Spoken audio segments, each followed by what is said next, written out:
Hey guys, what is up? It is the Fast Break Report here, bringing you guys another vlog, and I thought I'd talk a little bit about Pascal Siakam's debut last night because, to nobody's surprise, people are already like, oh, you let Jeremy Grant score 37, and like people are already like disappointed and fucking irritated. Listen, man, I did actually, this was the one game I really if they lost, I wasn't going to be upset because it's just the idea that this is the first time they're playing with Pascal Siakam. And I think people need to understand that this, adding Pascal Siakam to our roster changes the way this entire team plays. I think a lot of people thought this would be a seamless fit and we would just, hit the ground running and just continue winning. But the fact of the matter is, there's always an adjustment period whenever you add somebody to a team, especially somebody like Pascal Siakam, where the offense might not always run through Tyrese Haliburton, right? Last night, Pascal Siakam had 5 fouls. Aaron Nesmith had 6. Ben Mathurin was a donut on offense. He shot 0 of 8 from the field, 0 of 5 from 3. But there were some good things to take out of this game. And, I didn't watch the whole thing. I'm just going to call it what it is. I was asleep by the time the end of the third quarter was over. I went to bed with, 2 minutes left in the third. I just couldn't stay awake to watch the rest of it. I hate West Coast games because I can never stay up and watch the whole fucking game. But there was some positives out of this. Pascal Siakam put up 21 points, had 6 rebounds and 3 assists. He was typical Pascal Siakam last night. Tyrese Haliburton played well. He shot 6 of 14 from the field, but he did put up 21 and 17. Miles Turner was probably the biggest beneficiary of Pascal Siakam being on our team because he had a fucking baller night. He had 28 points, I believe. Yeah, Miles Turner had 29 points, 12 rebounds, and 5 blocks, okay? If I can expect that out of Miles Turner every fucking night since we added Pascal Siakam, it was worth that alone. Because the thing is, I don't think a lot of people realize, Pascal Siakam's going to be the guy bringing up the floor sometimes as well. It's not just going to be Tyrese Haliburton bringing the ball up the floor. And, we started off hot from 3. And I don't really know, I don't know in what world Jeremy Grant gets 28 shots, but Jeremy Grant scored 37, 38 points last night, okay? Malcolm Brogdon had 30. Scoot Henderson had 10, shot 4 of 4. He started off good, but only played 7 minutes last night. It's just the idea, man, people need to kind of, calm down, okay? I understand everyone's excited that we got Pascal Siakam, but there's gonna be an adjustment period. The one good thing about last night is the idea that having Pascal Siakam on our team means a lot of guys are going to get open shots. I think we saw that. That was something we saw very early on, was the idea that Pascal Siakam, when he brings the ball up the floor, suddenly Miles Turner's wide open on three-pointers. Buddy Hield is getting wide open for threes because teams are collapsing on him when he attacks the basket. And we saw a lot out of Pascal Siakam last night. He shot 1 of 3 from 3, which, is fine. I'm fine with that. But early on, he got into his post-up game. He hit a couple of, mid-range jumpers. He hit a three-pointer. He brought the ball up the floor a couple times.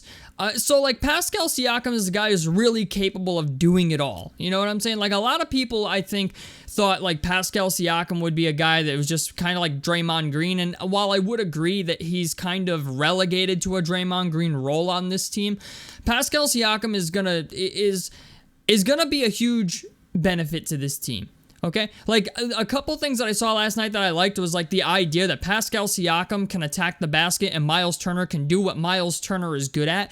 And I think that's arguably the biggest beneficiary of this, is the idea it's you make it so we basically don't have to trade Miles Turner anymore. That's the biggest thing about this trade, is the idea Miles is not a traditional center. All right, I think we can all agree he's not Joel Embiid, he's not Nikola Jokic, okay? He's not Jared Allen, he's not Jalen Duren, okay? He's more like a Kristaps Porzingis and maybe even a Karl Anthony Towns type of guy where he's gonna do most of his damage from the 3-point line.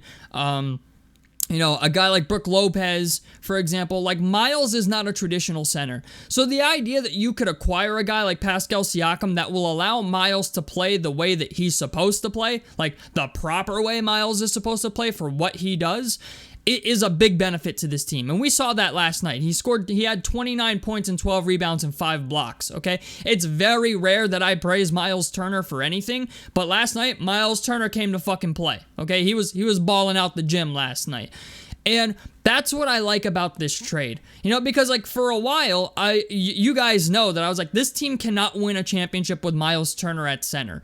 And the only way that I thought that was even possible is if you get somebody at the power forward position who can play defense, who can facilitate, who can get him open shots where we're not worried about what Miles does in the paint, okay? We needed somebody that could help him out under the basket on defense, and that's exactly what Pascal Siakam is. You know, I think you guys know, for the past 3 or 4 years, I've been on a Miles Turner tangent, okay? Like, the idea that I'm like, this is not our fucking guy. But okay, now that we have Pascal Siakam, Miles Turner can be our guy, okay? Like, that's what I got out of last night. Now, granted, I don't know how well DeAndre Ayton did. I do got to look at this because DeAndre Ayton, I do know, like, to start the game seemed like he was playing well. DeAndre Ayton had 12 and 8, okay? 6 of 15 from the floor. Miles Turner officially outplayed DeAndre Ayton last night, even though, okay, maybe Miles didn't have to guard him all the time, but he outplayed his matchup. That's all I care about, okay? I don't give a fuck if the guy fucking scores 20 points. If you score 25 and put up 12, as long as you outscored him and you got me the double-double that I want, I'm fine with it. Okay, and it also helps that Pascal Siakam wants to play with Miles Turner. So I really think, like, I know, like, one of the biggest beneficiaries of this is going to be guys like Jarris Walker, guys like Benedict Mathurin. But one guy who's really going to improve out of this is Miles Turner. Okay, because I'm gonna be honest, like, having Miles as your main guy in the front court clearly does not fucking work. Okay, so the idea that we got Pascal Siakam, Miles is going to get a bunch of open shots. Miles is going to get just as many open looks under the basket as he's going to get on the three-point line. And that's what I love the most about this trade is it's like it takes a guy that was honestly kind of fucking overrated and actually almost makes him underrated. I don't know if that makes any sense, but, you know, like, for putting up 12 and 8, for doing what we were asking him to do, people thought he was fucking great at it, and he wasn't. He was very mediocre at it, actually. Now you bring Pascal Siakam in, and now Miles Turner can play the game the way he's supposed to play the fucking game. Shoot threes, block shots, and maybe rebound every once in a while. Asking Miles Turner to guard the best player on the other team was not working. Okay? It just wasn't. It was not working. Now, we got Aaron Nesmith. We have Pascal Siakam.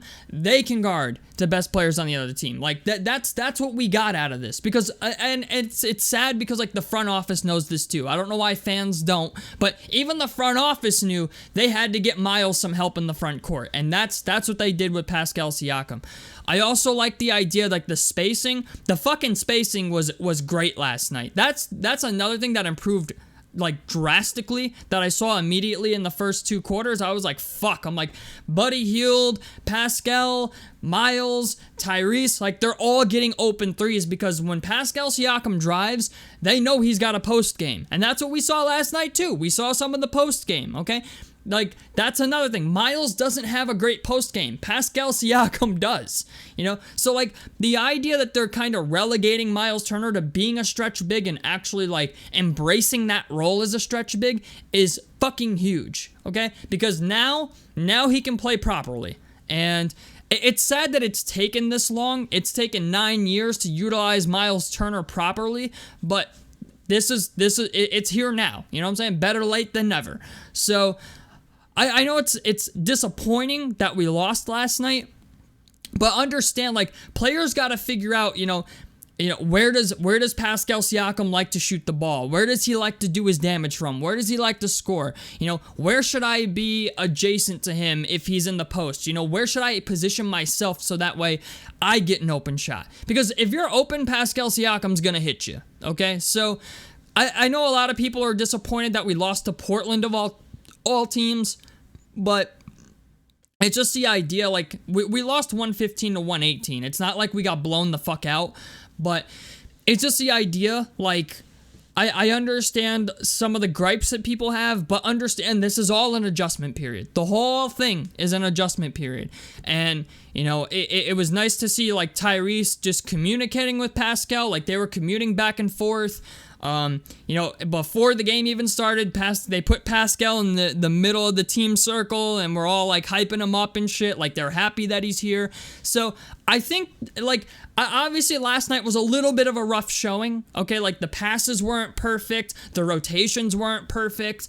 You know, there were certain things that you could look at last night and go, okay, like, this is kind of rough, but it's going to be that way. It's only going to get better, okay? Like, I know last night was a game we would have liked to win. It's a game I think we all had circled on our calendar as a game that we were gonna win, but just understand, like, as time goes on, I'm gonna say give it 10 to 15 games. I know that's a big sample size, but give it like 10 to 15 games, and people will start figuring out how to play with Pascal Siakam, because there's also an adjustment period for Tyrese Halliburton too, right? Like, Tyrese Halliburton's now a guy who's gonna be able to play off ball. You know, he's gonna be able to give the ball to Pascal Siakam to bring it up the court, and, you know, he can make backdoor cuts to the three-point line and get open threes, you know? So, understand the offense is going to change a lot. Where people are gonna be positioned is gonna change a lot. How guys are utilized is gonna change a lot. So, you know, it's just like Obi Toppin's coming off the bench now. You know, like, there's a lot of adjustment here. So I don't want people to get too discouraged that we lost last night, because, you know, Obi Toppin's coming off the bench now. You know, like, there's just a lot of shit that's changing. So all I'm saying is don't take it too seriously. Don't take it to heart. Okay, like, I had a feeling this was gonna happen. Okay, like, I was very positive that, like, you know, we could win the game by 3,000 points, but, you know, there's always an adjustment period with these things. Even with, like, you know, Kevin Love, Kyrie, and LeBron, you know, when they teamed up in Cleveland for the first time, it took about a quarter of the season for them to really learn how to play together. So understand, like, getting Pascal Siakam a little bit early on the trade deadline, like 2 or 3 weeks early, is going to be beneficial. I'm just going to say that. Like, you basically acquired him, like, at the halfway point in the season, or just like right at it. And I think that was like the perfect time to acquire Pascal Siakam, because, you know, you're more than halfway through the season once you acquire anybody at the deadline, like on the day of the deadline. So, you know, I like this a lot. I think it's going to be really beneficial for everybody, and there's a learning curve. So, tell me what you guys think about this down below in the comment section below. I'd love to hear your guys' opinions on this. A like helps me out. Subscribe if you guys want to see more on the Fast Break Report. And I'm out of this motherfucker. Peace, guys.